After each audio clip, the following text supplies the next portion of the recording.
хажуудлал нь болохоор ханан дээр бүгжийн ингэж салгангуудаа хаяад тэр гарыг буцаад машин дээр ичдэг. Энэ хэрэг ингээд бүр ингээд байхгүй болсон байгаа. Сайн мэцгэнөө жинэна өнөөдрийн бичлэгээр би болохоор та бүхний үнэхээр хүсэж исэн Peppa Toroгийн тухай ярьж байгаамаа. За тэгээд бас миний YouTube channel маань 100k subscribe хүрсэн байлаа. Та бүхэндээ үнэхээр их баярлалаа. Цааш ч гэсэн би илүү сонирхолтой бичлэг хийх учраас та бүхэн миний суваг дээр subscribe дараад тэгээд бас хажуу талд нь байгаа хонхон дээр дараад өгөөрэй. За тэгвэл бүгдээрээ бичлэг рүүгээ орцгоё. За тэгвэл болоо бүгдээрээ маш гоё таймнаар энэ түүхээс сонсцгоё. За энэ явдал маань болохоор яг 15 жилийн өмнө болж исэн явдал байгаа. Марк гэдэг нэртэй хүү эцэг эхтэйгээ хамт амьдардаг. Харин түүний хөрш болох нэг Смитийн гэр бүл гэдэг байдаг байсан. Смитийн гэр бүл болохоор гад ижээгээд түүнийгээ зардаг тийм бизнес эрхэлдэг байсан. Гэхдээ тэр бизнес нь амжилт олоогүй, борлуулалт нь маш муу, хаануудаа хулгай далдаад аюу хэцүү байсан. Смитийн гэр бүл хоёулах нь амьдардаг байсан. Аав охин хоёр, аавыг нь Жохан Смит, охиных нь Peppa Smith гэдэг байсан. Ээж нь яасан бэ гэхээр ээж нь нэг өдөр ингээд сохтой байхдаа аавыг нь алах гэж оролдоод тэгж хондорсон. Танад хэлсэнчлэн Peppa болон Марк хоёр хуршүүдсэн гэдэг энэ амар сайн найзууд. Түүнийг хамгийн сайн ойлгодог хүн зөвхөн Марк байсан учраас тэр хоёр өдөр болгон хамтдаа гахаа хооллоод хамтдаа тоглодог. Peppa гахаан дундасаа нэг гэр бүлд хамгийн ихээр хайртай. Тэр гахаан гэр бүлийн эрэгтэй гахаан болохоор айгүй том биетэй, гэхдээ нэг өвчнөөс болоод хараагүй болсон. Харин эмэгтэй гахаан болохоор өөрчлөх чадвар муутай байсан учраас зөвхөн хоёр хол тоороо гаргаж чадсан. Эхний тоороо болохоор айгүй хөөрхөн динозавр шиг дуурдаг гэсэн гэж байгаа. Гүн гахаанууд ч оинг гэж дуурдаг шүү дээ.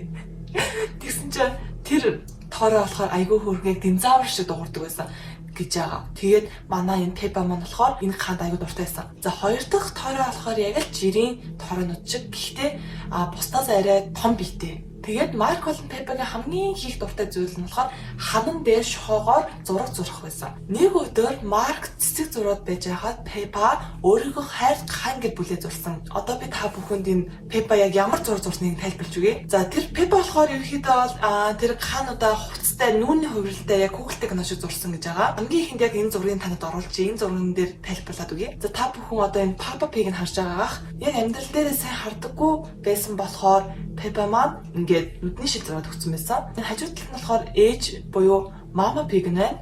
Тэгээд Mama Pig-ийн хажууд болохоор George буюу энэ хажуудаа динозавр гэж тэрсэн байгаа шүү дээ.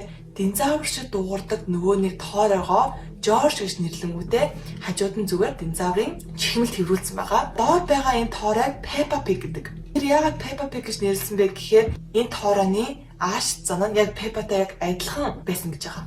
Тийм учраас түүнийг Peppa Pig гэж нэрлсэн. Түүнд зурсан зураг нь маш их таалагдсан учраас түүнийг аавдаа үзүүлэхийг аягүй хүссэн. Тэгээ аавыгаа дууддаг. Жоохонд хурж ирэнгүүтээ охиныхоо зургийг хараад үнэхээр их уурладаг. Яагаад гэвэл аав нь охиндоо өрөөл сануулдаг байсан. Юу вэ гэхээр гахаануудтай битээ татансаарай. Тэгээд гахаануудыг битээ ингээ хайрлаарай. Яагаад гэвэл энэ гахаанууд хизээ нэгэн цагт хүний хоол олно, алуулна.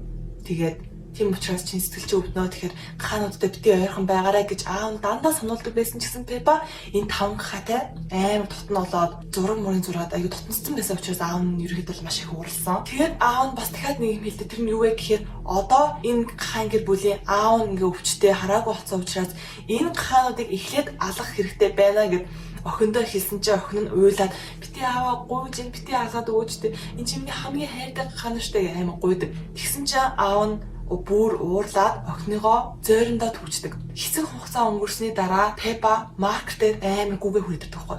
Тэгсэн чинь гар нь цус олцсон гэд би мээр ингээд одоо ингээд цус мосолцсон хурж ирдэг. Амар айсан байдалтайгаар Peppa-г дагаад гэрлүүн явдаг. Тэгсэн чинь ингээд гахайг ингээд нядлахад ашигладаг нэг юм юу гэдэг штэ машин. Тийм төхөөрөмжөнд ингээд нэг юм ингээд гараад ирээд байдаг байхгүй юу? Нөгөө Mark л тэрийг гахаа гэж үздэг. Тэгээ би ингээд судлаад гэсэн чи тэр нь яг гахаа биш аав гэсэн мөлий. Аавыгаа ерөөхдөө л алдсан гэсэн. Тэгээ би арайч гүү хаа гэж үзсэн чи яг ингээд үзээд ингээд уншаад ойлгоодсэн чинь яг аав нь бэж таарсан. Яаж тэрийг би мэдсэн бэ гэхээр Mark Peppa-д ингээд туслаад зөв гахаал алж индаа гахааг л ингээд машин чиндаа гэж болоод байжсэн чинь тэр дотроос нь нэг гар гараад ирдэг байхгүй яг бүр ингээд хүний юм гар. Тэгэнгүүтээ энэ хурандаа ингээд бүгжтэй алтан бүгжтэйсэн. Тэгэхээр энэ бол яг бүр хүний гар гэсэн заяа.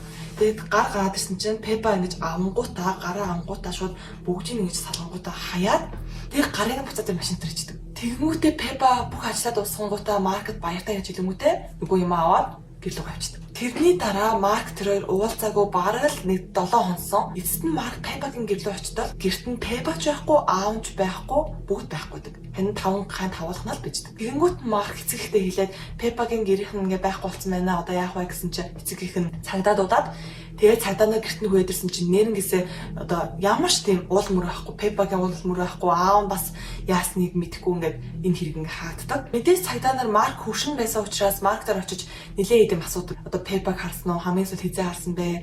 Аав нь одоо яасан? Ер нь та нар яадын? Аав нь ямар шиг хүн юм? Пеппа яадын? Ерөнхийдөө маш олон юм асуусан ба. Гэхдээ Марк нэгэнтэн ч хариулаагүй. Бүр юу ч хэлээгүй. Зүгээр л чив чимэг байсан. Тэгээд тэр цагаас хойш Марк Пеппагийн тухай бодохгүй хичээгээд Пеппа ч гэсэн алуу холцоо учраас ерөнхийдөө бол ингээд энэ хэрэг ингээд бүр ингээд байхгүй болсон байгаа. Тэгсний дараа маш олон жил өнгөрч Марк маань том хүн болдог. Тэгээд нэг өдөр Марк маань найзтайгаа хамт арх угаас сууж байсан чинь найз нь хоёулаа хүүхэлтэй кино зохиохгүй. Яагаад гэвэл сүүлийн хүүхэлтэй кино зохиосон хүмүүс айгүй их мөнгө олоод байна. Айгүй баяжаад байна. Тэгэхээр хоёулаа ч гэсэн яа хүүхэлтэй кино зохиож болохгүй гэж найз нь хэлсэн байгаа. Тэгэнгүүт нь манай Марк маань нэрээ яагаад болохгүй гэж хоёулаа ямар хөө санаа гаргах уу гэж бодож аваад Маркийн толгойд нэг санаа орж ирсэн байгаа. Тэн маань юу вэ гэхээр багтан тоглож байсан Пеппагийн зурж байсан тооройнуудтай кино. Танаа санаж байна уу? Эцэст нь тэр хоёр яг энэ кино хийгээд болдог гэж би ойлгосон. Интернет дээр энэ түүхийг яг үнэн түүх гэж ярьд юм билээ. Пеппа хүүхэлтэй киноны үүссэн түүх. Өнөөдрийн бичлэг үнэхээр сонирхолтой байсан гэж найдаж байна. Тэгээ бас үнэхээр их баярлалаа. Та бүхэн байгаагүйсэн бол би эзэж 100k хүрч чадахгүй байхасан. За тэгвэл дараагийн бичлэгээ би үнэхээр их сонирхолтой бичлэгээ дахиж ирэх болохоор дараагийн бичлэг хүрэлтээр баяртай.